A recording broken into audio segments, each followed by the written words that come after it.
आइए जानते हैं आज के प्रमुख अंतर्राष्ट्रीय खबरों को। पहले एक नजर हेडलाइंस पर।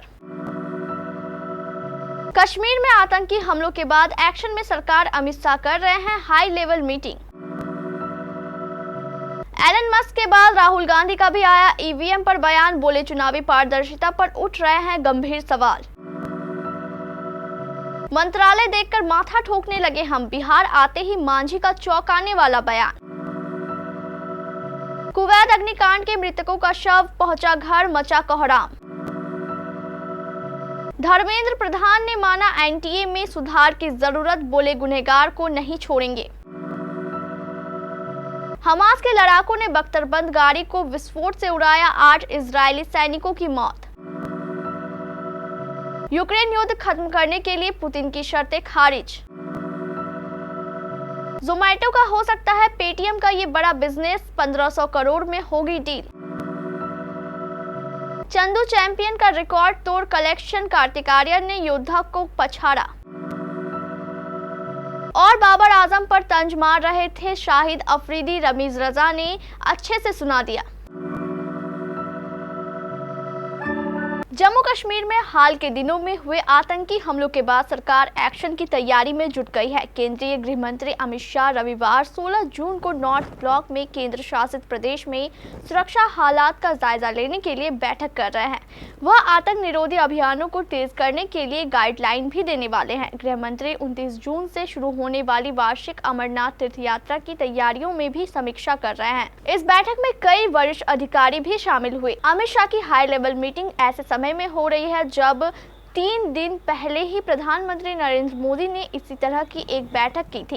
इसमें उन्होंने तीर्थयात्रियों को ले जा रही बस पर जम्मू कश्मीर में हुए हमले सहित कई आतंकी घटनाओं के बाद अधिकारियों को निर्देश जारी किए थे। पीएम ने अधिकारियों से आतंकवाद विरोधी क्षमताओं की पूरी ताकत से तैनात करने को कहा। एक हफ्ते पहले जम्मू के रियासी जिले में श्रद्धालुओं से भरी बस पर आतंकियों ने हमला किया था, जिसमें 9 लोगों की मौत हुई थी।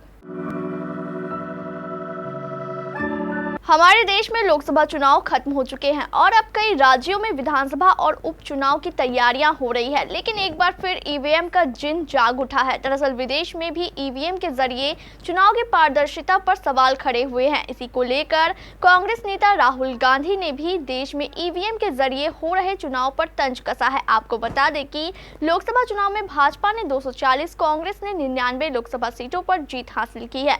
राहुल गांधी ने कहा कि भारत में ईवीएम एक ब्लैक बॉक्स की तरह है, जिसकी जांच करने की अनुमति किसी को भी नहीं है। कांग्रेस नेता ने इस बात पर जोर देते हुए कहा कि हमारे देश की चुनावी प्रक्रिया की पारदर्शिता पर गंभीर सवाल खड़े हो रहे हैं। राहुल गांधी ने आगे कहा कि जब संस्थाओं में जवाबदेही की कमी होती है तो लोकतंत्र एक दिखावा बन जाता है और धोखाधड़ी का शिकार हो जाता है। केंद्र में तीसरी बार मोदी सरकार बनने के बाद मंत्रालय के विभागों का भी बंटवारा कर दिया गया है। इस बार सबकी नजर बिहार पर थी। बिहार के 8 सांसदों को इस बार मंत्रालय दिया गया, जिसमें सबसे अधिक चर्चा में जितेंद्र राम मांझी, चिराग पासवान और ललन सिंह का मंत्रालय रहा। विपक्षी पार्टियों ने, खासकर तेजस्वी यादव ने आरोप लगाया कि बिहार किंगमेकर साबित हुआ। फिर भी बिहार के सांसदों को झुनझुना थमा दिया गया। बिहार का विकास ऐसे में कैसे होगा? अब इस मामले पर बिहार के केंद्रीय मंत्रियों का जवाब भी आने लगा है। इसी क्रम में जितेंद्र राम मांझी का भी बयान सामने आया है। कुवैत के मंगाव शहर में बुधवार को हुए अग्निकांड में मारे गए अंगद और जयराम गुप्ता का शव शनिवार की सुबह उनके घर पहुंचा तो कोहराम मच गया। जैसे ही ताबूत दरवाजे पर रखे गए, दोनों ही परिवारों के लोग लिपटकर बिलखने लगे। परिजनों के अंतिम दर्शन के लिए ताबूत खुला तो चेहरे देख परिजनों में चित्कार मच गई।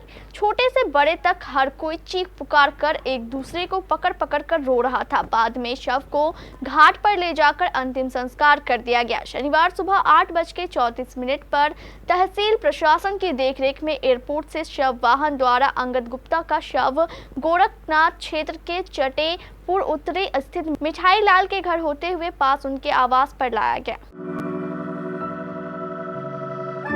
नीट पेपर लीक मामले में केंद्रीय शिक्षा मंत्री धर्मेंद्र प्रधान का यू टर्न नजर आ रहा है। देश भर में नेशनल टेस्टिंग एजेंसी यानी एनटीए के खिलाफ बड़े पैमाने पर हो रहे विरोध प्रदर्शन के बीच उन्होंने माना कि नीट परीक्षा परिणाम में कुछ गड़बड़ियां हुई हैं।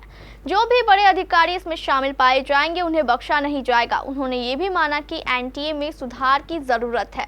नीट परीक्षा में धांधली को लेकर देश भर में छात्र और अभिभावक एनटीए के खिलाफ प्रदर्शन कर रहे हैं। दिल्ली यूनिवर्सिटी और जवाहरलाल नेहरू यूनिवर्सिटी जैसे बड़े शिक्षण संस्थानों के छात्र संगठन एनएसयूआई, एआईएसए, एसएफआई और एबीवीपी भी छात्रों के साथ जमकर आवाज उठा रहे हैं। उधर बिहार के पटना, नालंदा और गुजरात के गोधरा में नीट पेपर लीक की ओर संकेत करने वाले कई सबूत मिले हैं। गिरफ्तारियां हो रही है। बिहार में पकड़े गए कई आरोपी ने ईओयू की पूछताछ में पेपर लीक और एजेंसी के अधिकारियों से साठगांठ की बात कबूल की है।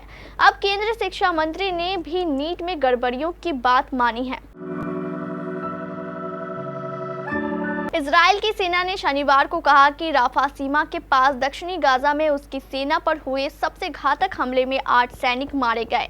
इस हमले के साथ ही हमास से लड़ते हुए मारे गए इजरायली सैनिकों की कुल संख्या 307 तक पहुंच गई है। सेना ने अपने एक सैनिक की पहचान 23 वर्षीय कैप्टन वासीम महमूद के रूप में की है और कॉम्बैट इंजीनियरिंग कोर में डिप्टी कंपनी कमांडर था। बाकी की पुष्टि नहीं हो पाई है। इजरायली सेना के अनुसार सभी सैनिक एक बख्तरबंद लड़ाकू इंजीनियरिंग वाहन यानी सीईवी के अंदर मारे गए। वे रात भर के ऑपरेशन के बाद सैनिकों के आराम करने के लिए कब्जा की गई इमारतों की ओर जा रहे थे। टाइम्स ऑफ इजराइल की रिपोर्ट के अनुसार जैसे ही काफिला आगे बढ़ा उसमें एक बड़ा विस्फोट हुआ। यूक्रेन युद्ध खत्म करने के लिए रूसी राष्ट्रपति व्लादिमीर पुतिन की शर्तों को इटली और जर्मनी ने खारिज कर दिया है। स्विट्जरलैंड में यूक्रेन की ओर से आयोजित सम्मेलन में जुटे देशों ने व्यापक चर्चा के बाद पुतिन की शर्तों को नकार दिया। इटली के प्रधानमंत्री जॉर्जिया मेलोनी ने रूसी राष्ट्रपति व्लादिमीर पुतिन की शांति योजना को प्रोपेगेंडा करार दिया है। वहीं जर्मनी के चांसलर ओलाफ शॉल्ज ने कहा कि यह एक तानाशाह की शांति है। यूक्रेन पर रूस के हमले के बाद स्विट्जरलैंड में चल रहा यह शांति सम्मेलन अलग अलग देशों और अंतर्राष्ट्रीय संगठनों की सबसे बड़ी बैठक है। खबर आ रही है कि फूड डिलीवरी की दिग्गज कंपनी जोमेटो की नजर पेटीएम के बड़े बिजनेस को खरीदने का है। ब्लूमबर्ग की रिपोर्ट के मुताबिक जोमेटो पेटीएम के टिकटिंग और इवेंट बिजनेस को करोड़ों के वैल्यूएशन पर खरीदने को लेकर बातचीत कर रही है। वहीं ईडी की रिपोर्ट के मुताबिक जोमेटो इस बिजनेस को 1500 करोड़ रुपए के वैल्यूएशन पर खरीद सकती है। जोमेटो अपने बिजनेस को अन्य सेक्टर्स में विस्तार करना चाहती है, जिस कारण पेटीएम का ये बिजनेस खरीदने का विचार कर रहा है। ब्लूमबर्ग की रिपोर्ट के हवाले से कहा गया है कि पेटीएम के इवेंट और मूवी टिकटिंग कारोबार में जोमेटो की दिलचस्पी राजनीतिक रूप में फिट है, जो फूड, किराना और एंटरटेनमेंट समेत कई कैटेगरी में यूजर्स की मांग को पूरा करने के अपने व्यापक उद्देश्य को पूरा करती है।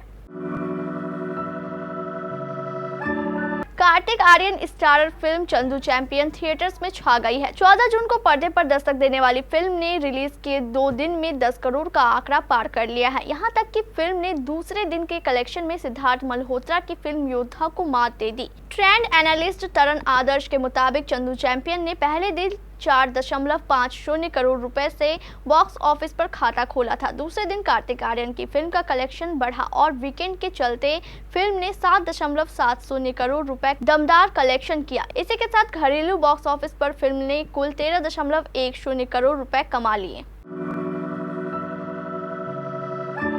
पाकिस्तानी क्रिकेटर से कमेंटेटर बने रमीज राजा ने नेशनल टीम के सलामी बल्लेबाज के रूप में बाबर आजम और मोहम्मद रिजवान की जोड़ी को सपोर्ट किया है। टी20 इंटरनेशनल में बाबर के बजाय फकर जमान के ओपनिंग करने की शाहिद अफरीदी की राय पर रमीज रजा ने प्रतिक्रिया दी है। रजा ने कहा कि बाबर रिजवान की जोड़ी भले ही रोहित शर्मा, विराट कोहली जितना स्ट्राइक रेट ना दे, लेकिन वो टीम को मजबूती देते हैं। बाबर और रिजवान ने पाकिस्तान को कई मौकों पर ठोस शुरुआत दी है, लेकिन स्ट्राइक रेट भयंकर सवालों के घेरे में आ चुका है।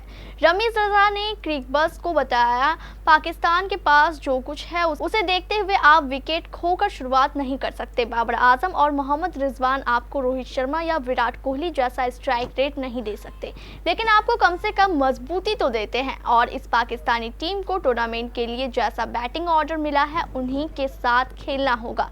इसलिए यह महत्वपूर्ण है कि वो बाबर और रिजवान के साथ शुरुआत करें और इस ओपनिंग पार्टनरशिप को स्थापित होने में कई साल लगे हैं।